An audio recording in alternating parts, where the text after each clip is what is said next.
Lectura de la carta a los Hebreos. Hermanos, cualquier otro sacerdote ejerce su ministerio diariamente, ofreciendo muchas veces los mismos sacrificios, porque de ningún modo pueden borrar los pecados. Pero Cristo ofreció por los pecados, para siempre jamás, en un solo sacrificio. Está sentado a la derecha de Dios y espera el tiempo que falta hasta que sus enemigos sean puestos como estrado de sus pies. Con una sola ofrenda ha perfeccionado para siempre a los que van siendo consagrados. Esto nos lo atestigua también el Espíritu Santo. En efecto, después de decir, así será la alianza que haré con ellos después de aquellos días, dice el Señor, pondré mis leyes en sus corazones y las escribiré en su mente. Añade, y no me acordaré ya de sus pecados ni de sus crímenes. Donde hay perdón, no hay ofrenda por los pecados. Palabra de Dios.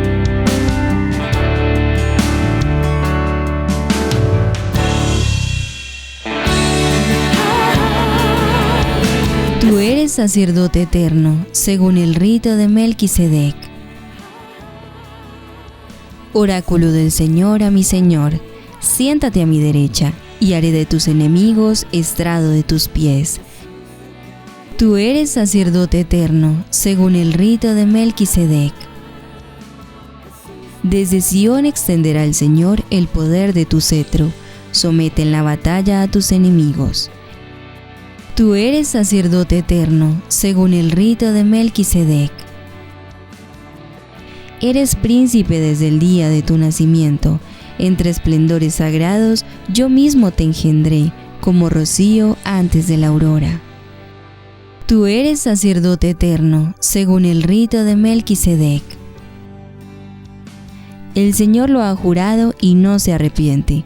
Tú eres sacerdote eterno, según el rito de Melquisedec. Tú eres sacerdote eterno, según el rito de Melquisedec.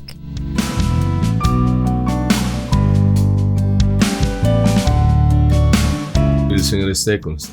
Lectura del Santo Evangelio según San Marcos. Gloria a ti, Señor. En aquel tiempo, Jesús se puso a enseñar otra vez junto al mar. Acudió un gentío tan enorme que tuvo que subirse a una barca y ya el mar se sentó. Y el gentío se quedó en tierra junto al mar. Les enseñaba muchas cosas con parábolas y les decía instruyendo. Escuchad, salió el sembrador a sembrar. Al sembrar, algo cayó al borde del camino. Vinieron los pájaros y se lo comieron. Otra parte cayó en terreno pedregoso, donde apenas tenía tierra. Como la tierra no era profunda, brotó enseguida. Pero en cuanto salió el sol, se abrazó y por falta de raíz se secó. Otra parte cayó entre abrojos. Los abrojos crecieron, la ahogaron y no dio grano. El resto cayó en tierra buena. Nació, creció y dio grano. Y la cosecha fue del 30 o del 60 o del 100 por uno. Y añadió, el que tenga oídos para oír, que oiga. Cuando se quedó solo, los que lo rodeaban y los 12 le preguntaban el sentido de las parábolas. Él les dijo, a vosotros se os ha dado el misterio del reino de Dios. En cambio, a los dos de fuera, todo se les presenta en parábolas, para que, por más que miren, no vean, por más que oigan, no entiendan, o sea que se conviertan y sean perdonados. Y añadió, ¿no entendéis esta parábola? Pues, ¿cómo vais a entender las demás? El sembrador siembra la palabra. Hay unos que están al borde del camino donde se siembra la palabra, pero en cuanto la escuchan, viene Satanás y se lleva la palabra sembrada en ellos. Hay otros que reciben la semilla como terreno pedregoso. Son los que al escuchar la palabra enseguida la acogen con alegría, pero no tienen raíces. Son inconstantes y cuando viene una dificultad o persecución por la palabra, enseguida sucumben. Hay otros que reciben la semilla entre abrojos. Estos son los que escuchan la palabra, pero los afanes de la vida, la seducción de las riquezas y el deseo de todo lo demás lo invaden, ahogan la palabra y se queda estéril. Los otros son los que reciben la semilla en tierra buena, escuchan la palabra, la aceptan y dan una cosecha del 30 o del 60 o del 100 por uno. Palabra del Señor. Gloria a ti, Señor Jesús. Vamos a pedir la luz del Espíritu Santo, el Espíritu de Dios que nos guía para entender esta hermosa palabra. Espíritu Santo, ven sobre nosotros, sobre nuestra vida, que nos haces comprender estos regalos de la palabra, que quieren entrar en lo más profundo de nuestro corazón, para descubrir el regalo del reino que transforma nuestras vidas, acompañado del amor maternal de la Santísima Virgen María con todos los santos y ángeles de Dios. Amén. Mis queridos hermanos y hermanas, el Señor Jesús se pone a enseñar otra vez junto al mar. Acudía mucha gente, que el mismo Señor tendrá que subirse a una barca, y la gente se queda en tierra junto al mar. El Señor les enseñará en parábolas.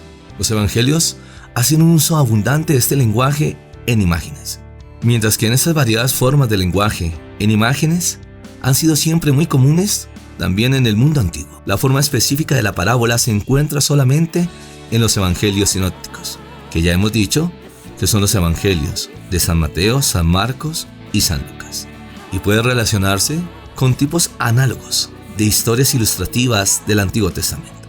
Un examen más atento a las parábolas, incluso en el aspecto de su estructura literaria, nos hace comprender mejor su función con respecto a lo que quiere significar.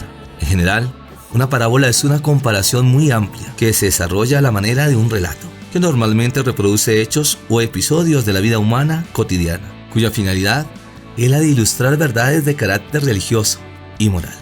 Las parábolas narradas por el Señor Jesús nacen poco a poco de circunstancias precisas en las que Él se encuentra y de las cuales saca la enseñanza expresada por las parábolas. Como lo hemos señalado antes, aquí el Señor Jesús quiere profesar su firme confianza en el crecimiento y en los frutos sobreabundantes del reino, a pesar de las resistencias gravísimas que tratan de sofocarlo. En el verso 3 nos dirá que salió un sembrador a sembrar. Al sembrar, algo cayó al borde del camino. Vinieron los pájaros y se la comieron. Otra parte cayó en terreno pedregoso, donde apenas tenía tierra. Como la tierra no era profunda, brotó enseguida, pero en cuanto salió el sol, se abrazó y por falta de raíz se secó. Otra parte cayó entre abrojos. Los abrojos crecieron, la ahogaron y no dio grano. Los campesinos de la Palestina solían sembrar sobre toda la extensión del campo antes de arar. Por consiguiente, una parte de la semilla caía sobre los senderos o sobre los terrones cubiertos por zarzas y piedras, que al arar volvían a ser una superficie cultivada. Pero la semilla, que cae en tierra buena, nació, creció y dio grano, y la cosecha fue del 30, o del 60, o del 100 por uno. Porque las palabras del Señor tienen un mensaje nuevo, que va a comunicar de parte de Dios que todavía no ha sido escuchado. Es el mensaje de la nueva alianza. En el Antiguo Testamento, el mandato, Shema, escucha Israel.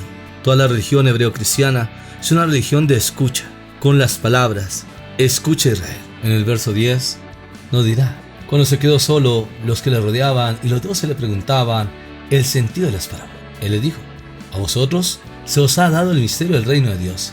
En cambio a los de fuera, todo se les presenta en parábolas, para que, por más que miren, no vean, por más que oigan, no entiendan, no sea que se conviertan y sean perdonados. Para comprender las parábolas, es necesario interrogar a Jesús. Solo a partir de su vida se comprende el significado que ellas tienen. Así también el enigma de nuestra vida es una parábola, que se vuelve clara solamente si está iluminada con su palabra. El que sabe escuchar, se le confía el misterio del reino de Dios. En cambio, para los otros, sigue siendo un misterio impenetrable. Esos son los que están afuera, mientras que los primeros están con Él. San Marcos capítulo 3, verso 14. Dentro de la casa. San Marcos capítulo 3, verso 34. Y cumplen su voluntad. San Marcos capítulo 3, verso 35. Solamente quien cumple la voluntad de Dios capta el misterio del reino. En otras palabras, el que cree en el Evangelio y sigue a Jesús está abierto a la luz y recibe el don del misterio del reino de Dios, que es Jesús mismo. La parábola, que es luz para los unos y enigma para los otros, es útil a todos. En efecto, suscita en los unos el descubrimiento gozoso de un nuevo camino de luz, y en los otros el interrogante angustioso que evoca la oscuridad de la noche. Ella es al mismo tiempo luz y estímulo para una investigación ulterior.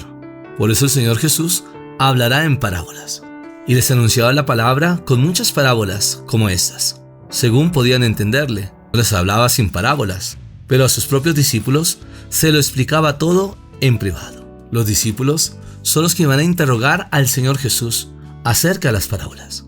Estos interrogantes continuos se realizan aún en Cristo que ha resucitado, y la comunidad que trata de comprender la propia situación presente a la luz de la vida del Señor Jesús.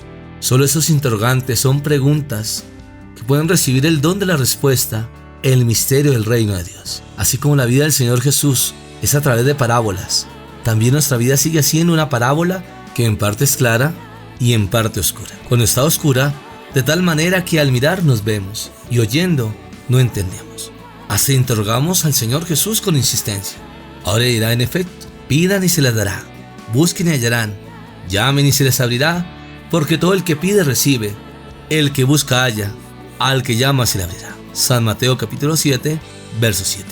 Los que tenemos el regalo de la fe, sabemos esperar en las promesas de Dios, que se darán en el tiempo indicado. Kairos, tiempo de Dios. Ahora el Señor les contestará: ¿no entendéis esta parábola? Pues, ¿cómo vais a entender las demás?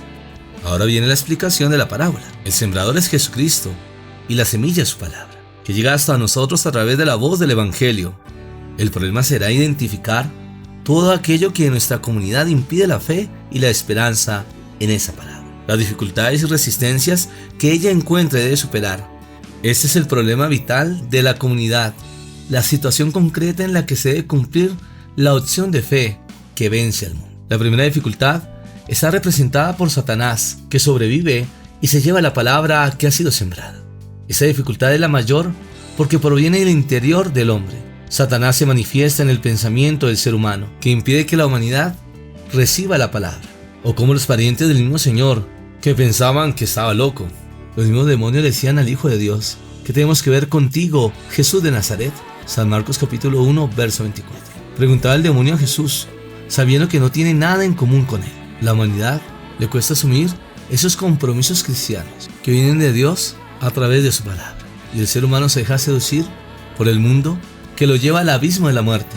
En conclusión, el resultado es que la palabra es oída, pero no escuchada. Queda en la superficie y no produce fruto.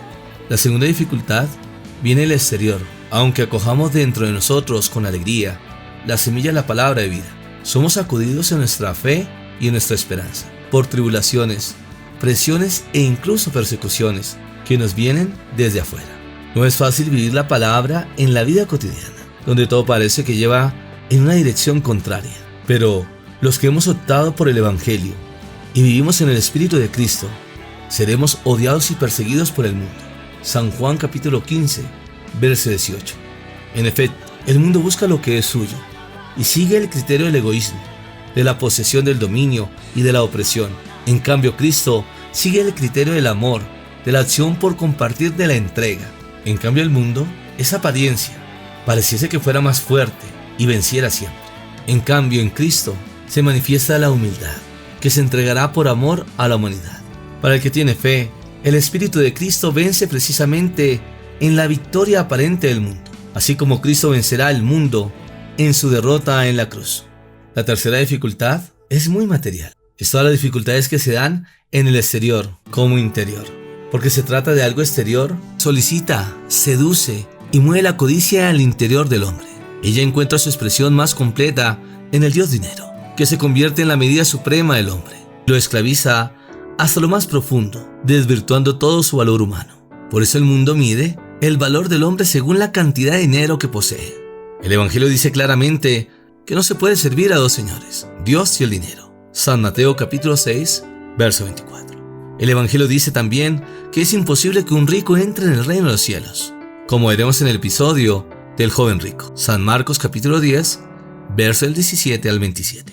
El dinero da poder, prestigio y la posibilidad de obtenerlo todo sobre la tierra, pero con el peligro de oprimir, de maltratar y esclavizar a sus propios hermanos, dejándose llevar por la ambición. Por eso el dinero es la opresión del hermano, de la cual proviene el mismo dinero. Así se quebranta el único mandamiento, que es el del amor. Y el último grupo lo forman las personas que acogen, valoran, aprecian la semilla y la cuidan para que produzca fruto. Son personas que han sabido colocar sus intereses en una escala de valores que comienzan por apreciar la semilla como el primer valor. Por eso la cuidan, la riegan y le dan los nutrientes necesarios. Así acaban produciendo fruto, que será el 30, el 60, el 100. Será variado, pero habrá respondido a lo que el sembrador esperaba de la semilla. Ahora la decisión está en ti. ¿En qué grupo quieres estar? Porque Dios no impone nada. Al contrario, nos da la libertad de elegir. En ti está la decisión de la salvación o la condenación. Ahora nos unimos a través de la oración, para que juntos veamos los regalos del cielo. En el nombre del Padre, y del Hijo, y del Espíritu Santo. Amén. Padre del cielo, te da muchas gracias por tantos regalos y bendiciones que nos das, que vienes a transformar nuestra vida, que nos envías a tu Hijo Jesús, que nos enseña el reino, la buena noticia, la palabra que se hace carne para habitar entre nosotros, que sepamos escuchar la voz del Señor Jesús a través de la predicación, que nos da autenticidad de vida, y a la luz del Espíritu Santo, que recibimos todos estos regalos que nos enseñan a caminar en la fe y que nos une al corazón de la Iglesia, la esposa de Cristo, junto con sus ministros, el Papa Francisco, los cardenales, obispos, sacerdotes, diáconos, comunidades religiosas, laicos consagrados, para que sepamos transmitir esta obra de evangelización, para que así el Señor Jesús pueda llegar a cada corazón y de esta forma vencer al diablo y a los demonios, que quieren seducir, llevar a la perdición, destruir a la humanidad, llevándola al abismo de la muerte, que se quite toda tristeza, soledad, angustia, depresión, baja autoestima, alguna situación negativa que se haya vivido en alguna etapa de la vida, y eso genere miedos, inseguridad, de no asumir compromisos con Dios, consigo mismo, con los demás, generando envidias, celos, críticas, murmuración, hablando del prójimo a otra persona. Somos hijos de Dios y queremos aprender a amarnos unos a otros. Ten cuidado con los afanes de la vida, que llevan a maltratar tu vida y la de los demás. La seducción de las riquezas, que te llevan a la perdición. Bonito sería cuando aprendes a compartir con el necesitado, de aquella persona que necesita de tu ayuda. Porque la misma palabra nos dice que da más alegría en dar que en recibir. Debemos hacer un alto en el camino. Como hijos de Dios, debemos orar unos por otros. En especial vencer esta pandemia del coronavirus, para que se aleje todo espíritu de muerte y esos hermanos nuestros se puedan recuperar de este virus y que se aleje todo espíritu de muerte. Como también seguimos orando por los que sufren distintas enfermedades en su cuerpo, como también en la parte mental, para que sea la sangre preciosa de Jesús, sus llagas benditas, para que puedan ser sanos, libres, porque creemos en los milagros del Señor Jesús, que dan vida a la humanidad.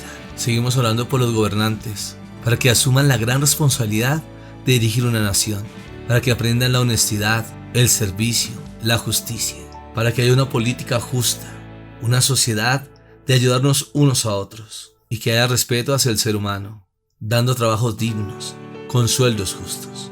Que todos nos coloquemos la mano en el corazón para vencer esta crisis económica y aprender a compartir como hermanos. También oramos por las familias, que son el fundamento de la sociedad, el amor del hombre y la mujer, que dan solidez a sus generaciones futuras, a nuestros niños y jóvenes, que son el futuro del mañana. Ahora entrega tu petición, tu necesidad, tu historia.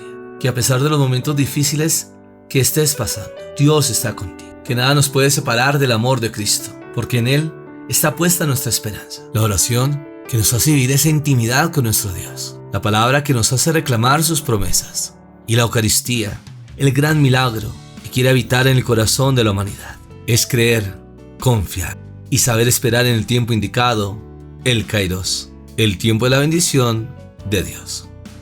Ahora nos preparamos para recibir la bendición. El Señor esté con ustedes. Y la bendición de Dios Todopoderoso, Padre, Hijo y Espíritu Santo, descienda sobre ustedes y les acompañe siempre. Amén. Yo te invito como hijo de Dios a descubrir esos regalos que Dios tiene para tu vida. Si decides aceptar esta aventura de la evangelización, donde debemos asumir retos, ser constantes, aguerridos, porque el reino de Dios es para valientes y enamorados de la gracia de Dios. Bendiciones del cielo.